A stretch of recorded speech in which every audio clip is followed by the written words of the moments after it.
अस्सलाम वालेकुम नाज़रीन, आप देख रहे हैं प्रोग्राम गौहर के साथ और मैं हूं आपका मेज़बान गौहर भट्ट। आज के प्रोग्राम में हम डिस्कस करेंगे कि वज़ीर-ए-आज़म पाकिस्तान मियां शहबाज शरीफ साहब इस वक्त दौरा अमेरिका के ऊपर हैं और वहां पर उनकी मुस्लिम ममालिक के सरबराहों के साथ मुलाकातें जारी हैं। इन मुलाकातों के क्या असरात मुरतब हो सकते हैं, इस पर बात करेंगे। साथ ही साथ IMF की जानिब से पाकिस्तान के लिए $7 अरब का बेल आउट पैकेज आया है। इस बेल आउट पैकेज के पाकिस्तान की मैशत पर क्या असरात मुरतब होंगे, इस पर बात करेंगे। जबकि मखसूस नशिस्तों के हवाले से इलेक्शन कमीशन ऑफ पाकिस्तान एक बार फिर सुप्रीम कोर्ट में रहनुमाई हासिल करने के लिए चला गया है और शुमाली वजीरिस्तान में 8 खवारिज को जहन्नुम वासिल कर दिया गया है। इन सारे इश्यूज पर बात करने के लिए हमारे साथ स्टूडियोज में मौजूद हैं जनाब सलमान गनी साहब, जनाब खालिद क्यूम चौधरी साहब और उनके साथ तशरीफ फरमा जनाब तौसीफ अहमद खान साहब। तीनों बहुत सीनियर सहाफ़ी और तजिया निगार हैं। सबसे पहले बात कर लेते हैं वज़ीर-ए-आज़म पाकिस्तान का दौरा अमरीका। सलमान गनी साहब, ये दौरा अमरीका जो है इसका ज़रा थोड़ा सा अहमियत बताइए और वहाँ पर जो मुस्लिम ममालिक के सरबराहों के साथ मुलाकातें हैं वो आपकी इतलात के मुताबिक कैसी मुलाकातें जा रही हैं? देखिए भट्ट साहब, बुनियादी तौर पे तो ये दौरा जो था जनरल असम्बली से प्राइम मिनिस्टर का खिताब है और वो ये कल होगा।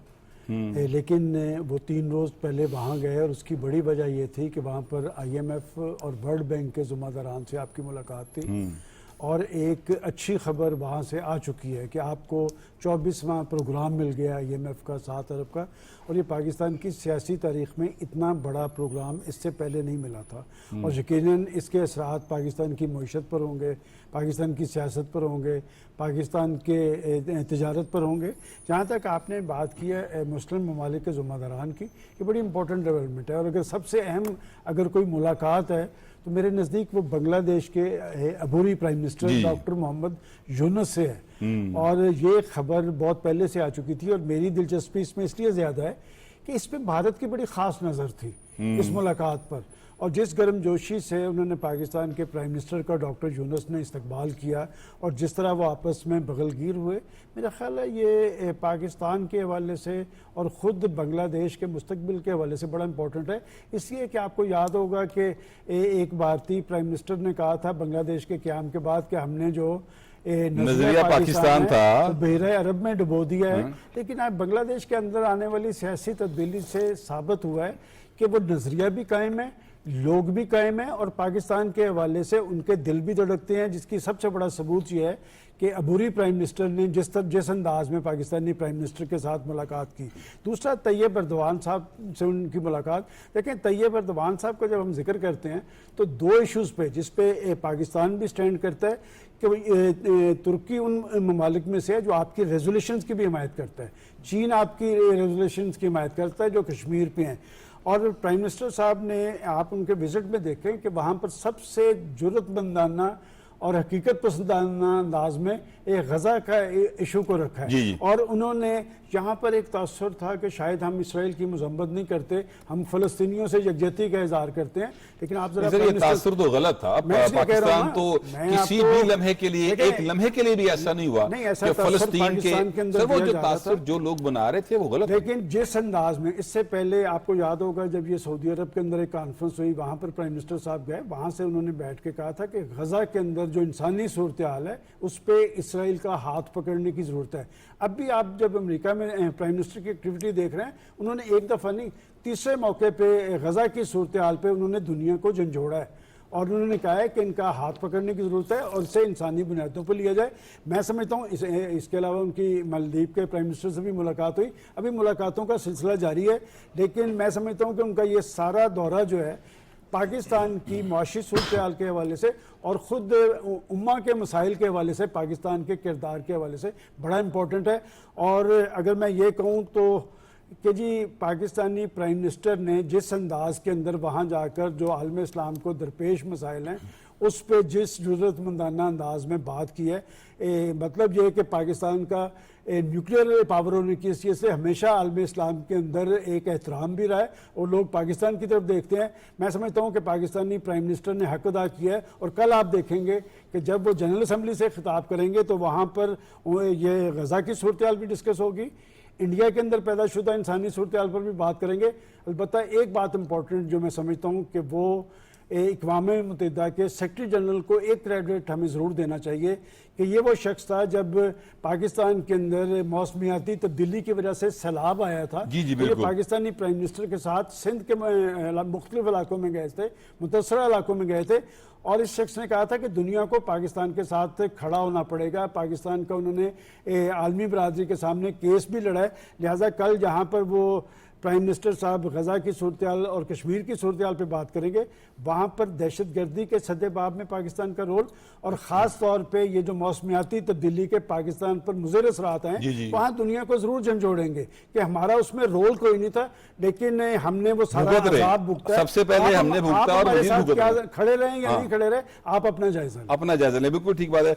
ये फरमाइएगा जनाब खालिद क़िमचोई साहब, ये जो फ़लस्तीन का मामला है ना, ये वैसे मेरा ख्याल है कि इस्लामी से ज़्यादा, ये मुस्लिम उम्मा से ज़्यादा एक इंसानी मसला बन चुका है। जितना जुल्म वहाँ पर हो रहा है, और पाकिस्तान ने कभी एक लम्हे के लिए भी इस फर्ज से वो पीछे नहीं हटा पाकिस्तान के। उसने जहां जहां जुल्म हुआ दुनिया में, वहां वहां मजलूम के लिए पाकिस्तान ने आवाज बुलंद की है। ये जो मुलाकातें हो रही हैं प्राइम मिनिस्टर पाकिस्तान की, आप इनको किस नजर से देखते हैं? देखिए, जो फलस्तीन की सूरत हाल, खासतौर पर गजा की जो सूरत हाल है, वहाँ पर एक साल के दौरान जो है वो इसराइली जुल्म सितम जो हैं वो पूरी दुनिया के सामने हैं। लेकिन पूरी दुनिया जो है, ख़ास तौर पर हमारा जो इक़वाम मुत्तहिदा समेत जो बड़ी ताकतें हैं, वो इस पर जो है वो खामोश हैं, और उनका जो किरदार है वो काबिल मज़म्मत है। का किरदार भी मेरा ख्याल इस वक्त जेर बहस आना चाहिए।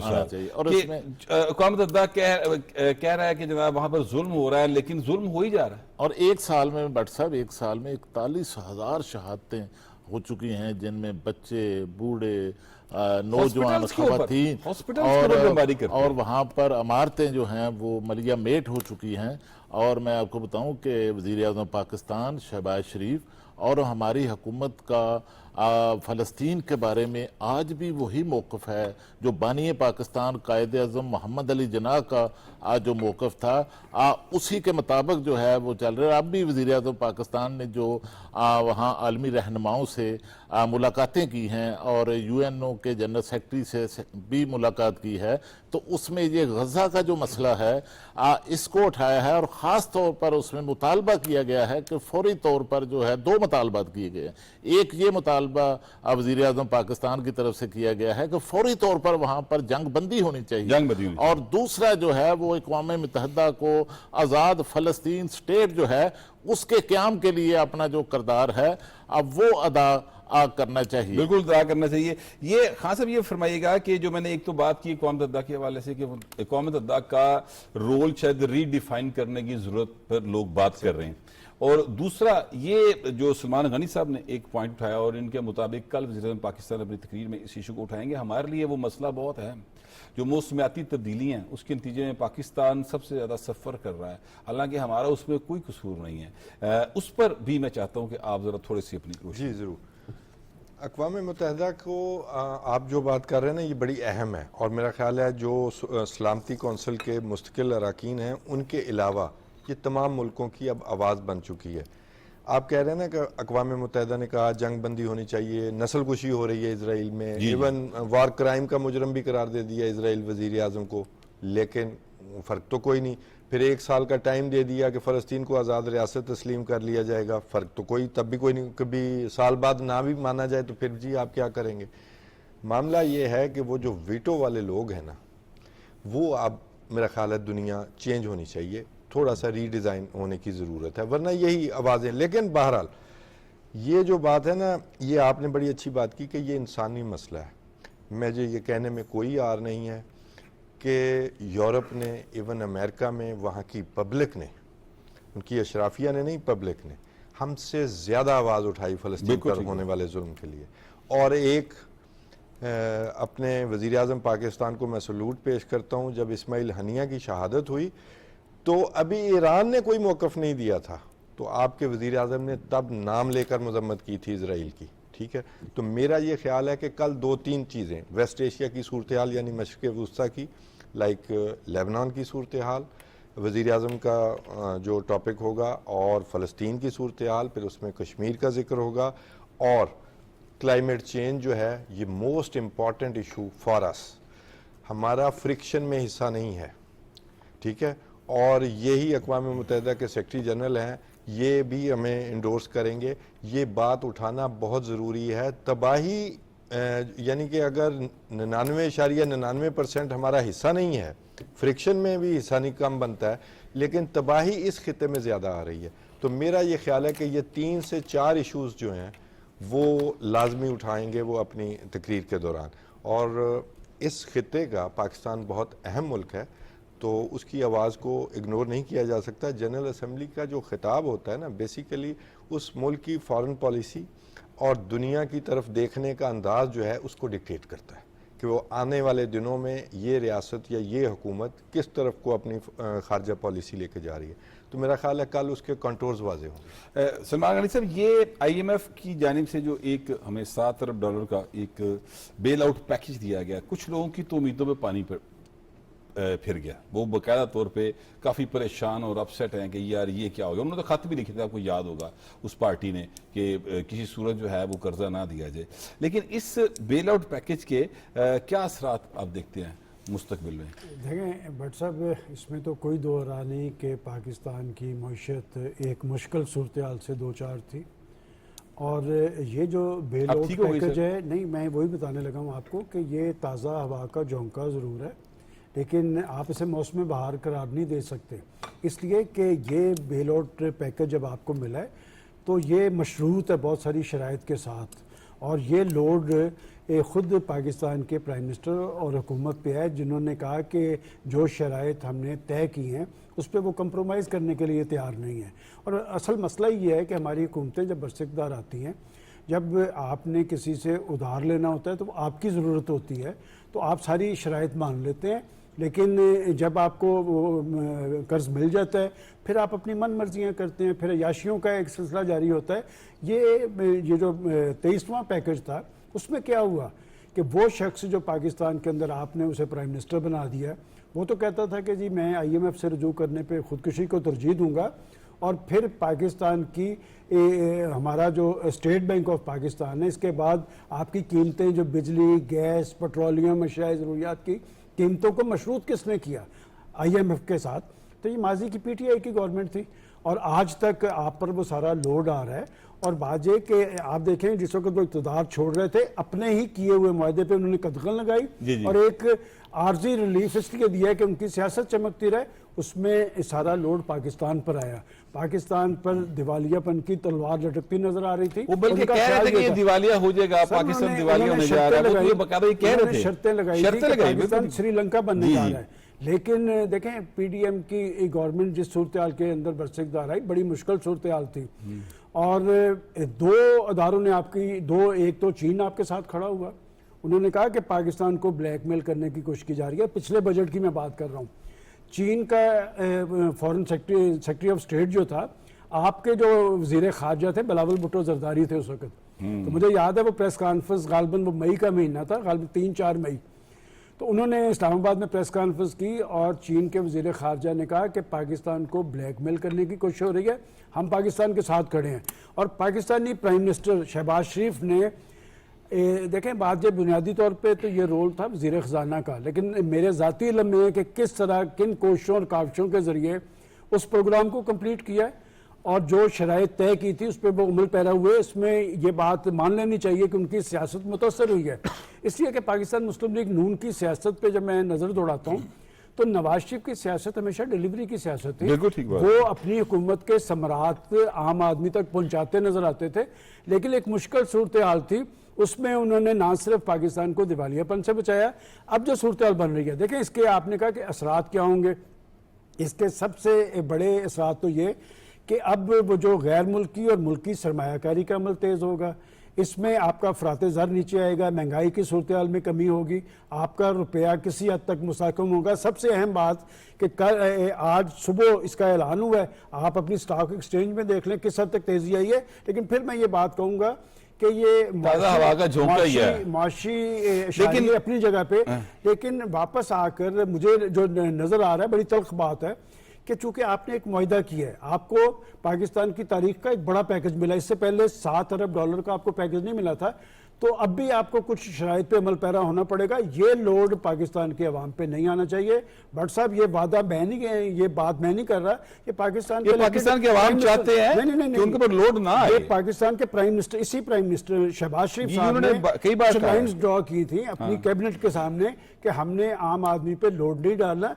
बात है कि पाकिस्तान की अशराफिया ने बहुत कुछ समेटा है, तो ये लोड उन पे आना चाहिए। और ये जब तक आप उनकी शराइत पूरी नहीं करेंगे, एक तरफ जहां पर ये एक रिलीफ है, दूसरी तरफ एक बात की तकलीफ भी है कि ये क्यों हो गया। क्योंकि पाकिस्तान के अंदर जो सूरत कुछ लोग पैदा करने की कोशिश कर रहे हैं, उनका काम है यहाँ पर मायूसी पैदा करना, बेयकीनी पैदा करना, बेचैनी पैदा करना। होप की बात, जरा होप की बात करते हैं। पहले ये बताइएगा कि ये सलमान गनी साहब ने बहुत जबरदस्त नुक्ता उठाया कि ये पैकेज जो मिला है, जाहिर है कि किसी मुआहदे के तहत मिला है, उस मुआहदे का जो बोझ है वो आम आदमी पर नहीं बल्कि अशराफिया पर आना चाहिए। आप देखते हैं कि ऐसा कुछ होगा कि इस दफा आम आदमी जो है वो उसकी बचत हो जाएगी?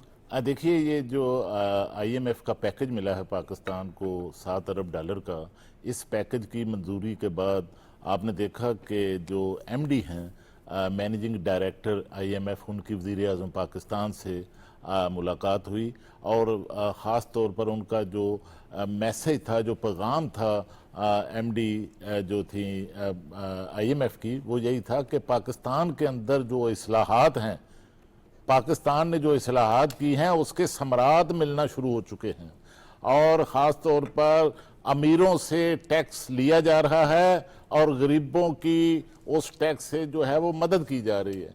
और ख़ास तौर पर एक प्रोग्राम जो है ये जो BISP है, बेनज़ीर इनकम सपोर्ट प्रोग्राम, इस प्रोग्राम को भी बैनुल-अक़वामी सतह पर और IMF के प्लेटफार्म पर भी बड़ी पजीराई जो है वो मिली है और उनकी तरफ से इस प्रोग्राम की भी तारीफ की गई। इस प्रोग्राम के जरिए जो है पावर्टी एलिवेशन के खात्मे में इसका बड़ा किरदार जो है वो मौजूद है। दूसरा देखिए कि इस वक्त एक तरफ पाकिस्तान को एक बड़ा पैकेज मिला है और इससे ना सिर्फ सरमायाकारों का इत्मीनान बढ़ेगा बल्कि इसके साथ मैं समझता हूँ कि हुकूमत की मुआशी मुश्किलात जो हैं वो भी कम होंगी। और ख़ास तौर पर जो डिफ़ाल्ट की बात सलमान गनी साहब ने की कि साबिक़ हुकूमत की कोशिशों से पाकिस्तान को डिफ़ाल्ट के दहाने पर पहुंचा दिया गया था, इस बड़े प्रोग्राम के बाद डिफ़ाल्ट के ख़तरात जो हैं वो ख़त्म हो चुके हैं, उस पर मोहर सबत हो चुकी है। और इससे देखिए कि जो है वो ना सिर्फ महंगाई की शरह में कमी वाक़ होगी बल्कि सिंगल डिजिट में महंगाई की शरह आ गई है। पाकिस्तान की जो रेटिंग है बैनुल-अक़वामी सतह पर उसमें भी इजाफा होगा और जब एक बड़ी टैक्सेशन जो है वो होगी तो यकीनन उससे फिर पाकिस्तान के अंदर तरक्की और खुशहाली के मंसूबे भी शुरू होंगे। और इसके साथ देखिए कि एक और जो है IMF के साथ जो शरायत मामला तय हुए उसमें एक और फैसला किया गया है कि सारा बोझ जो है टैक्सों का मामलात का वो वफाक ना उठाए, सूबे भी अपनी जिम्मेदारियां अदा करें, सूबे भी अपना किरदार अदा करें। और अब सूबों को भी जो है वो 30 अक्टूबर तक, भट्ट साहब 30 अक्टूबर तक कानून साजी करनी होगी और ज़री टैक्स जो है उसके लिए इक़दाम करने होंगे। और ज़री टैक्स की जो रेशो इस वक्त तनासब 12 से 15% है, उसको बढ़ाकर जो है अगले साल जनवरी 2025 से 45% तक जो है वो किया जाएगा। और इससे मैं समझता हूँ कि सूबों के अंदर भी बराह रास्त जो वसाइल हैं उनमें भी जो है एक बड़ा इजाफा होगा। और सबसे बड़ा काम यह है कि जब PTI की हुकूमत थी तो उस वक्त पाकिस्तान के पास इंपोर्ट्स के लिए सिर्फ 23 दिन का कवर रह चुका था। अब इस प्रोग्राम से और इस रवा माली साल के दौरान पाकिस्तान को 2 किस्तें मिलेंगी। एक किस्त तो चंद दिनों में $1 अरब 10 करोड़ की मिलने वाली है। इससे जो हमारा इंपोर्ट का कवर है वो 3 माह तक हो जाएगा, उसमें एक बड़ा इजाफा होगा। और इससे हमारी, जिस तरह सलमान साहब ने कहा, हमारी करेंसी भी मुस्तहकम होगी, हमारे ज़र मुबादला के आप मेरी बात सुने, बात को थोड़ा सा हम सादा करते हुए और आम आदमी को समझ आए। सलमान गनी साहब ये कह रहे हैं कि ये ताज़ा हवा का झोंका है लेकिन बहार नहीं। आप इसको हवा का झोंका समझ रहे हैं, बहार समझ रहे हैं? नहीं, मैं इसको हवा का झोंका भी समझता हूँ, मैं इसको बहार भी समझता हूँ, क्योंकि ये IMF का जो इस्लाहात का पैकेज है जो इस प्रोग्राम के साथ जुड़ा हुआ है, तो फिर इस पर अमल दरामद के फिर आप तो इसको बहार ही समझ रहे हैं ना सर, आप इसको बहार ही समझ रहे हैं। मैं बहार में हवा के झोंके तो आते हैं। ये जो इस्लाहात का पैकेज है, प्रोग्राम है, इस पर अमल दरामद के नतीजे में पाकिस्तान की मैशत जो है वो तरक्की करेगी और उसके सरा ट्रिकल डाउन इफेक्ट्स जो हैं वो आम आदमी तक पहुंचे। अच्छा खान साहब, ये एक बहुत अहम फैसला हुआ और वो फैसला ये हुआ कि जो फाइलर की और नॉन फाइलर की टर्म है ना, वो अगर यार नॉन फाइलर क्या होता है ये खत्म कर देगी, इसके क्या असरात मुरतब हुए? देखें, पहले मैं खालिद क़य्यूम साहब की बात, वो शायद आपको मैं उनकी बात ज़्यादा वजाहत से बता सकता हूँ। वो जो बाहर की बात कर रहे हैं ना, देखें ये जो पैकेज आपको मिला है ना IMF का, ये जो पिछला पैकेज था उसके जो सेटिस्फैक्ट्री रिजल्ट्स आए हैं उसके बिना नतीजे में पर है। है, उनके लिए मिला है। आपको ये मैं बताना चाहता हूँ कि हमारे मुल्क में ये होता रहा है कि मैं भी फाइलर हूँ, एक और शख्स है वो भी फाइलर है, लेकिन फाइलर खाली, उसमें ये लिखा है कि हम तबाह हो गए, बर्बाद हो गए, और फाइलर की फैसिलिटीज़ वो जो हैं वो अवेल कर रहे हैं लेकिन टैक्स नहीं दे रहे। जो आपके 1.5 से 2 लाख फाइलर्स थे उसमें से अक्सरियत जो थे वो खाली कागज़ भरे हुए थे कि हमारे पास पैसे कुछ नहीं है लेकिन हम फाइलर हैं। उससे वो बैंकों से अपना जो तमाम माशी निज़ाम है उससे अपना फ़ायदा उठा रहे थे। लेकिन अब 5 तरह की पाबंदियाँ लगने जा रही हैं जिसमें आपका एयर ट्रैवल पर, और क्यों नहीं होनी चाहिए जब आप सारी फैसिलिटीज़ हैं, आप कुछ पैसा नहीं देते गवर्नमेंट को और याशी की ज़िंदगी गुजार रहे हैं, तो कोई स्टेट ऐसे नहीं चलती। आपको मैं बताऊं, इंडिया में हम तो 4 से 5 पाबंदियां लगाने जा रहे हैं जो लोग टैक्स नहीं देते। इंडिया में 15 पाबंदियां हैं। अभी कुछ दिन पहले इंसिडेंट हुआ है एक खातून का कि वो नॉन फाइलर थी, उसके अकाउंट में 2 करोड़ रुपए इंडियन जो पाए गए, उसको 7-6 माह की कैद भी हुई है जी, जुर्माने के अलावा। तो ये मामला इस तरह आप मुल्क नहीं चला सकते कि पहले आपको एड आती थी अब आपको लोन आते रहेंगे, ऐसे नहीं होता। ये IMF बेसिकली आप बाज़ाहिर देखें एक मुल्क के लिए एक छोटी सी रकम है, $1.10 अरब की जो। आप ये बताइए, ये यानी नॉन फाइलर की टर्म खत्म करना एक अच्छा फैसला है जी आपकी बिल्कुल, गुफ्तगू से मैं ये समझूं, बिल्कुल। ये फैसला पहले क्यों नहीं किया गया, ये पहले क्यों चलता रहा?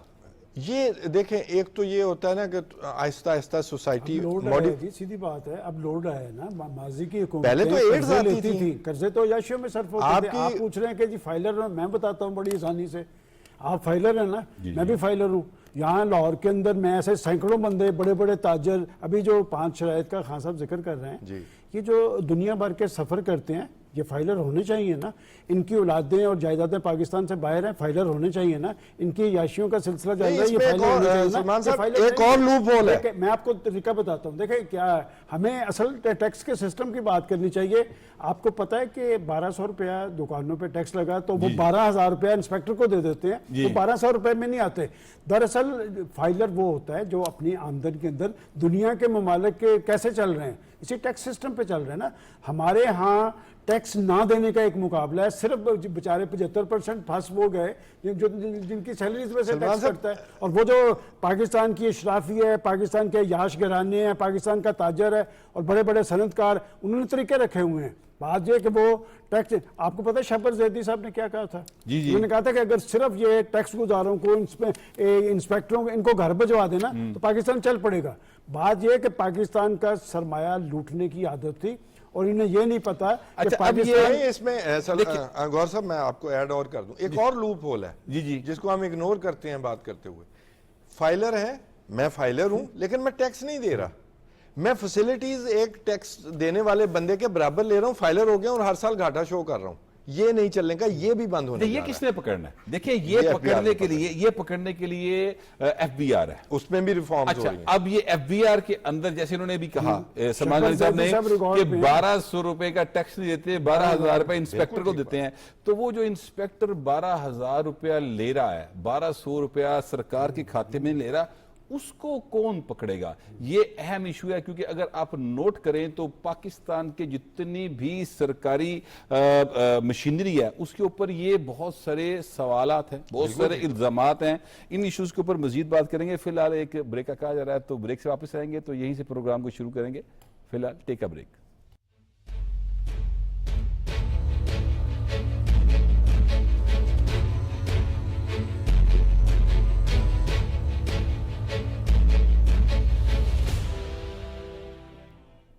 Welcome back. ब्रेक पे जाने से पहले हम बात कर रहे थे कि ये टैक्स कलेक्शन का जो सिस्टम है, इसमें सबसे अहम किरदार जो है वो एफबीआर के एम्प्लॉइज का है। यकीनी तौर पे जितना भी टैक्स इकट्ठा होता है वो कम है ज़रूरतों से या ज़्यादा है, टारगेट को अचीव किया जाता है या टारगेट को अचीव नहीं किया जाता, लेकिन जितना भी टैक्स इकट्ठा होता है यकीनी तौर पर वो एफबीआर के मुलाजमीन की मेहनत के नतीजे में ही होता है। इस बात को हमें जहन में रखना चाहिए। लेकिन इसके बावजूद जो बात की जाती है, जो इल्ज़ाम आते हैं, जो सवालात उठाए जाते हैं कि जनाब ये 1200 रुपया दुकानदार से टैक्स नहीं लेते, 12,000 रुपये लेकर जेब में डाल लेते हैं। अभी सलमान गनी साहब ने एक यानी मिसाल के तौर पे ये बात की है।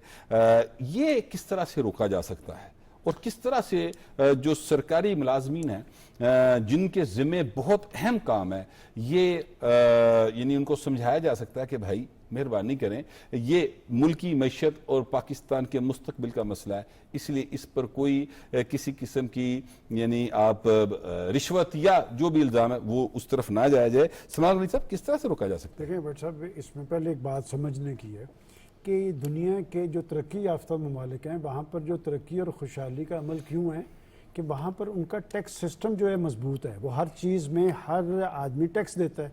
पाकिस्तान में क्यों नहीं देता? दरअसल आज जब हम लोड की बात कर रहे हैं, जब हमने इतनी मुश्किल शराइत कबूल की हैं, तो ये मुश्किल शराइत माजी की हुकूमतों पे भी थी, माजी के प्रोग्राम्स में भी थी कि आप शराइत कर्ज लेते हुए कबूल कर लेते थे, लेकिन उस पर अमल पैरा नहीं होते थे। आपने जिस तरह बात की है कि जी एफबीआर का सिस्टम या टैक्स कलेक्शन का सिस्टम, ये बात मुझे खुद पाकिस्तान के प्राइम मिनिस्टर साहब ने एक दिन बताई थी। उन्होंने कहा था जी 2800 अरब के नादिंदा मौजूद हैं टैक्सेशन के। और अब आपकी हैरत के लिए ये बात काफ़ी होगी कि वो ये जो 2800 वाले ये कौन है? ये पता क्या करते हैं कि जनाब ये उनके साथ मिलके फिर ये कोर्ट में चले जाते हैं, कोर्टों के अंदर वो मामला पड़े होते हैं और उनका मामला उसी तरह चलता रहता है। वकील को पैसे दिए और ये मामला को लटका दिया, ये मामला इस तरह नहीं चलेगा। देखें, ये जो इस्लाहात की बात कर रहे हैं, बात बड़ी तल्ख है कि प्राइम मिनिस्टर साहब कहते हैं जी कि मैंने इन शराइत पे अमल दरामद करवाना है, और अगर आप इन शराइत पे, मैं आज भी समझता हूँ कि सिर्फ 50% आप अमल दरामद कर गए ना, तो ये मसला हमारा हल हो जाएगा। एक तरफ जहां पर आप पैकेज की खुशी मना रहे हैं, तो दूसरी तरफ वही पाकिस्तान का प्राइम मिनिस्टर ये भी कहता नजर आ रहा है कि अब हमने इसे छुटकारा हासिल करना है। इसलिए छुटकारा हासिल करना है कि उनकी शराइत बहुत कड़ी हैं। और बात ये कि अच्छा, ये बात तो खुद IMF ने कही जब यहाँ पर कहा गया जी कि IMF टैक्सेशन की बात कर रहा है। उन्होंने कहा हम गरीब आदमी पे लोड नहीं डाल रहे हैं, जी, आपका सिस्टम ये है, आप अपनी शराफिया से टैक्स क्यों नहीं लेते? और मसला क्या है? ठीक बात है। देखें, बात अच्छा सर, ये जो शराफिया है, चोई साहब ये फरमाइएगा, आपने चूंकि बहुत अरसा ये इस बीट को कवर भी किया हुआ है और आप जानते हैं ये सारे मामले को, किस तरह से टैक्स कलेक्शन होती है और किस तरह से जाके स्टे लिए जाते हैं। ये जो शराफिया है, ये नहीं, मैं तो कभी नहीं गया अदालत में इस बात के लिए कि मेरे से टैक्स ज्यादा ले जाएगा। क्यों है? ये अदालतों से स्टे हासिल कर लेते हैं और 2800 अरब रुपए के वो वहां पर स्टे हैं। ये किस तरह से खत्म हो ये देखिए, ये जो जिसको आप अशराफिया कह रहे हैं ना, जो टैक्स अदा नहीं करते और टैक्स चोरी करते हैं। जी जी। और अच्छा, वैसे इनको टैक्स चोर कहना चाहिए। हाँ, टैक्स स्टे करते हैं। ये जो है, ये कॉर्पोरेट सेक्टर है जिनके बड़े स्टेक्स होते हैं, बड़े पैमाने पर टैक्स चोरी करते हैं और बड़े जो माहर वकला हैं उनकी खिदमात ये हासिल करते हैं, और बड़े जो माहर मालियाती माहरीन हैं, खासतौर पर चार्टर्ड अकाउंटेंट्स हैं, उनकी खिदमात हासिल करते हैं, जिससे टैक्स चोरी के जो तरीके हैं उन पर अमल करके जो है उनको फ़ायदा पहुंचाया जाता है। लेकिन मैं आपको बताऊं भट्ट साहब, इस हुकूमत ने टैक्स कल्चर जो है उसको फ़रोग देने के लिए एक बड़ी कीमत भी अदा कर रही है।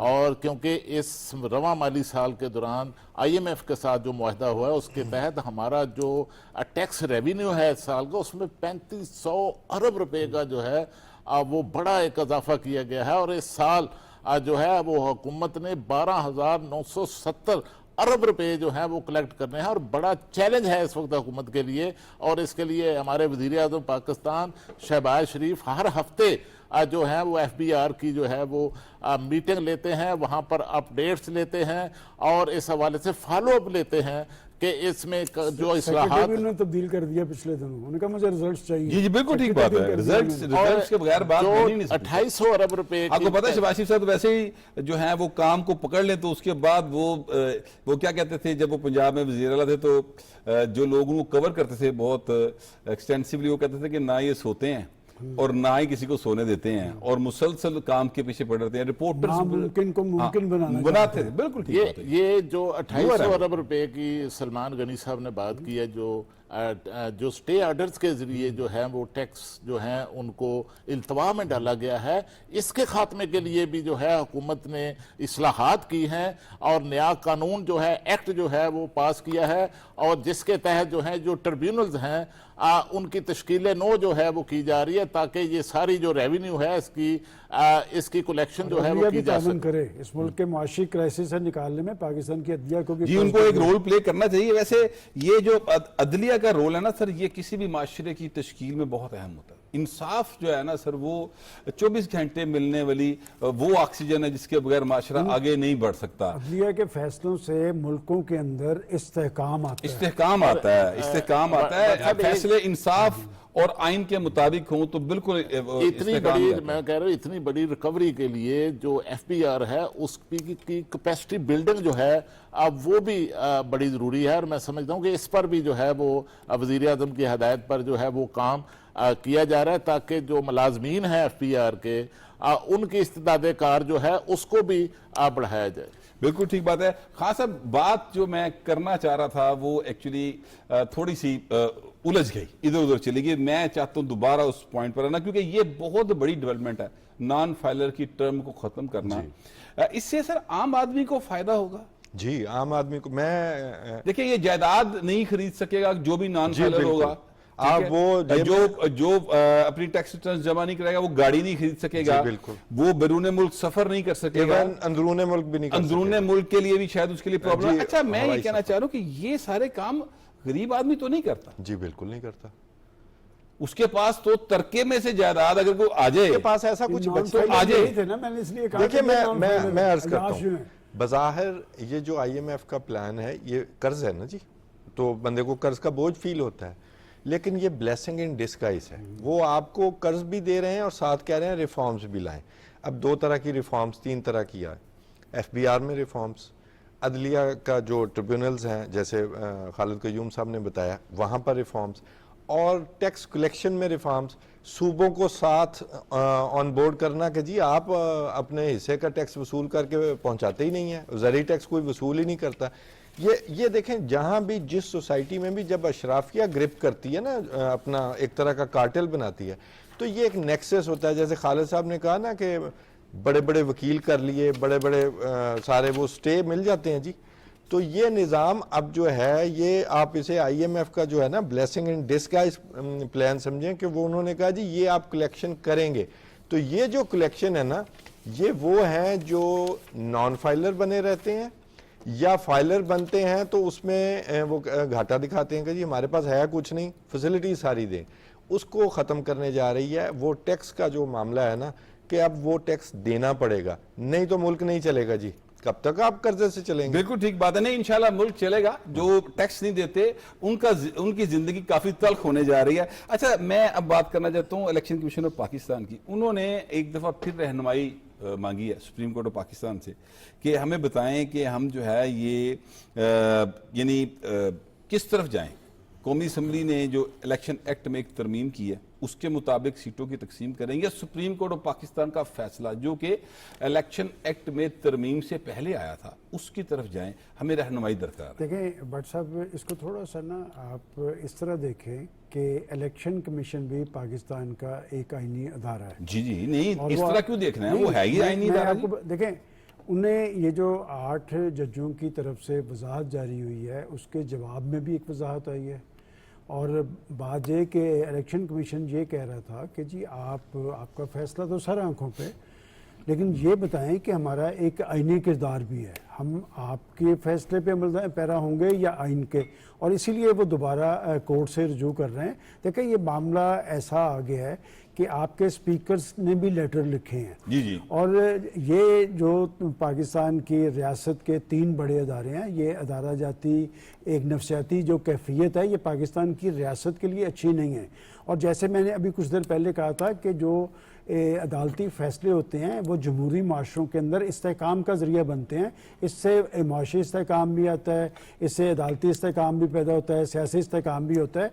मैं समझता हूँ कि पहले तो कौम के अंदर तकसीम होती थी या पॉलिटिकल सिस्टम के अंदर, अब अदालत के अंदर भी एक तकसीम नज़र आ रही है। और वो क्यों आ रही है? बात यह कि ये फ़ैसले तो कंसेंसस से होते हैं और फैसले मानने चाहिए, और ये सारी सूरत इसलिए तारी हुई। देखें बात यह कि जो अगर तो आप कानूनी और आइनी तौर पे देखें तो ये जो सीटों की तकसीम के हवाले से इलेक्शन कमीशन का पॉइंट ऑफ व्यू दुरुस्त है, और अगर आप अखलाकी एतबार से देखें तो फिर जो कोर्ट कह रही है वो दुरुस्त है। मेरा ज़ाती ख्याल ये है कि ये मामला दरअसल पार्लियामेंट के अंदर आने चाहिए, और पार्लियामेंट को आइन ने एक रोल, पार्लियामेंट के अंदर आए हैं सर, पार्लियामेंट के अंदर आए हैं। तो फिर जो पार्लियामेंट ने जो तरमीम की है उसका हक था ना, उसका बुनियादी हक था, और वो बात है कि आप उसका हक भी तस्लीम करने ये मैं कह रहा हूं कि ये जो पार्लियामेंट ने तरमीम की है, इलेक्शन कमीशन ऑफ पाकिस्तान को चाहिए कि वो पार्लियामेंट की तरमीम, जो कि जाहिर है पार्लियामेंट का ही काम है, आइन भी जो ऐसा पार्लियामेंट ने बनाया, तमाम अदारे पार्लियामेंट के मातहत हैं। सिर्फ एक अदारा जो कि पार्लियामेंट है वो सबसे ऊपर है, ठीक है। अब आइन से आजाद होकर कोई फैसला किया जाए उसको तो तस्लीम नहीं किया जाना चाहिए। वैसे जो तफसीली फैसले से इख्तलाफ करने वाले एक जज साहब हैं, उन्होंने इस हवाले से बाकायदा ये लिखा भी है। लेकिन मैं जो बात कहना चाह रहा हूँ, इलेक्शन कमीशन ऑफ पाकिस्तान जो आइनी उनका रोल है उसके मुताबिक अपना रोल अदा करें। वो क्यों बार बार चले जाते हैं कि जी हमें रहनुमाई दें?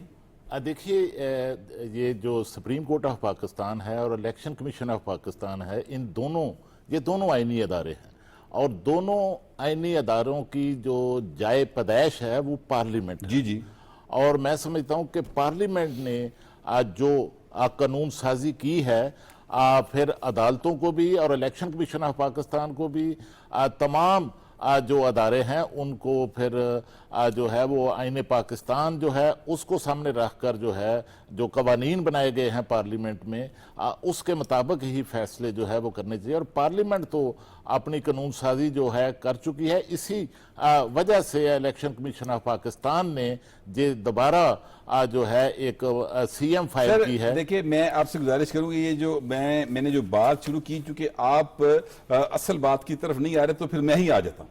और असल बात जो है आप भी जानते हैं, हम भी जानते हैं, बल्कि सारा पाकिस्तान जानता है कि एक आइन के अंदर तरमीम के लिए बिलावल भुट्टो जरदारी साहब मुतहरिक हैं, और वो तरमीम वक्त की जरूरत है। ये बात मैं तो इस बात को बिल्कुल बिलीवर हूं कि वो वक्त की जरूरत है। वो पहले सारी पॉलिटिकल पार्टीज उसके ऊपर उसकी अहमियत। अब लेकिन यहां पर एक इशू जो बना हुआ है वो नंबर्स का है। ये नंबर्स का इशू जो सब आपके ख्याल में हल हो गया? ये मैं भट्ट साहब आपको बताऊं कि ये तय हो चुका है कि ये जो तरमीम है, आईनी तरमीम है, ये हर सूरत होनी है। और ये नहीं सर, उसके लिए नंबर्स चाहिए ना। नंबर्स जो हैं वो नंबर्स जो हैं वो भी पूरे हो जाएंगे। आ रही है उसमें नंबर्स होंगे, नंबर जो है वो आ रही है, पूरे हो जाएंगे। नंबर इसका कोई मामला नहीं है। और मामला जो है मैं समझता हूं कि इत्तफाक राय से भी पहली कोशिश जो है वो ये है कि इसको इत्तफाक राय से किया जाए, और अगर उसमें भी फिर कोई रुकावटें होगी तो फिर भी ये तरमीम होगी। तौसीफ खान साहब ये बताइए, इत्तफाक राय से PTI किस तरह इत्तफाक राय कर लेगी? वो तो आपके साथ बैठती नहीं। पहले कुछ कवानीन इत्तफाक राय से हुए हैं ना, तो अब भी हो जाएंगे। नहीं वो सर PTI तो उसमें नहीं आई ना। उसमें आपको फिर इशारा, आप कह रहे हैं खुल के बात करें, ये बाजवा साहब की एक्सटेंशन इत्तफाक राय से हुई थी ना सर। वो बहुत पुरानी बात होगी। मैं अभी कल की बात है जनाब, आप कहाँ की बात कर रहे हैं? ये 3-4 साल पहले की बात है। आपकी तो 86 तारीख तो 75 साल। देखें उस वक्त जो जमातें अपोजिशन में थी, ये जो खालिद साहब बात उनको इत्तफाक राय का मतलब भी पता है। वो पाकिस्तान की सियासत को भी जानते हैं, उनको पता है कि कौमें जो है इत्तफाक राय से आगे बढ़ती है। लेकिन इस वक्त जो जमात चार्टर ऑफ डेमोक्रेसी में भी आई नहीं, सिचुएशन इस वक्त जो जमात पाकिस्तान तहरीक इंसाफ है, साहब का बयान आपने पढ़ लिया। सर मेरी बात, आईनी अदालत जो है कौमी जरूरत है। सर मेरी गुजारिश सुने, जो पाकिस्तान तहरीक इंसाफ, मैं इत्तफाक राय की तरफ जा रहा हूँ कि जो तहरीक इंसाफ है वो इत्तफाक राय के ऊपर बिलीव ही नहीं रखती। उसने आज तक नहीं किसी के साथ बैठ के इस बात पर आमादगी का इजहार किया कि हम आपसे बैठ ही जाते हैं। हाँ से मैं गलत नहीं कह रहा। बिल्कुल ठीक कह रहे हैं। तो ऐसी सूरत हाल में इत्तेफाक राय वाली बात तो मेरे ख्याल ख्वाब ही है। मैं बाकी सियासतदानों के लिए कहता हूं कि जो इश्क करना जानते हैं वो तरकीब वरकीब सब जानते हैं। हाँ। ठीक है, वो नंबर दूसरी साइड से पूरे होने जा रहे हैं। अच्छा, आप इस सियासी पार्टी को जब ऑन बोर्ड करने जाएंगे, जिस बात का हवाला सलमान साहब ने दिया, तब वो पर्पस उन्हें सर्व करता था। जी जी, तो ये मैं कह रहा था। ये जो सियासी इधर वाली साइड थी, ये पुराने सियासतदान हैं, इन्होंने उस वक्त के हिसाब से फैसला किया। लेकिन ये जो बॉयश टाइप पॉलिटिक्स है ना, ये उनको ये चीज़ें इत्तेफाक राय वगैरह सूट नहीं करता। ये जो बाकी सियासी पार्टियां हैं, 1973 का आइन भी ऐसे ही बना था, कंसेंसस बनाया गया था। जी जी, बाकी 18वीं तरमीम में भी कंसेंसस बनाया गया जी, था। उस वक्त वो बनाना पड़ता है, उस लेकिन वक्त खुशकिस्मती ये थी कि तहरीके इंसाफ जो है वो किसी कहीं एग्जिस्ट नहीं करती थी, बहुत थोड़ी तादाद में, यानी नहीं, कि कि कहीं नहीं फिर वो थे। एग्जिस्ट करना शुरू हुई ना। फिर जब आप 18 अमेंडमेंट कर रहे थे तो कुछ और फोर्सेस भी देख रही थी, और जब 2 पार्टी सिस्टम पाकिस्तान के अंदर था तो फिर किसी ना किसी ने उन्हें टेक ऑफ करवाया ना, एक सीट की पार्टी को। आखिर वो 100 तक लेके गया ना कोई।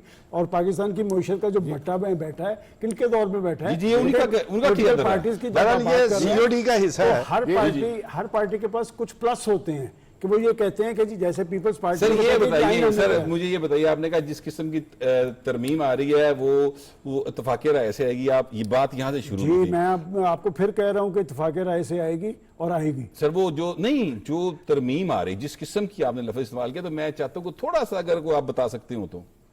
देखें, बात यह कि इस आइनी अदालत की ज़रूरत मुख्तलिफ औकात में मुख्तलिफ पार्टीज़ ने की है। जनरल मुशर्रफ के दौर में भी ये तजवीज़ आई थी, चार्टर ऑफ डेमोक्रेसी में भी मौजूद है, ख़ुद तहरीक इंसाफ ने इसकी ज़रूरत महसूस की है। लिहाजा जब तक आप बैठ कर मामलात को आगे चलाने की कोशिश न करें, आपने कहा कि तहरीक इंसाफ कभी भी बैठने के लिए तैयार रही है।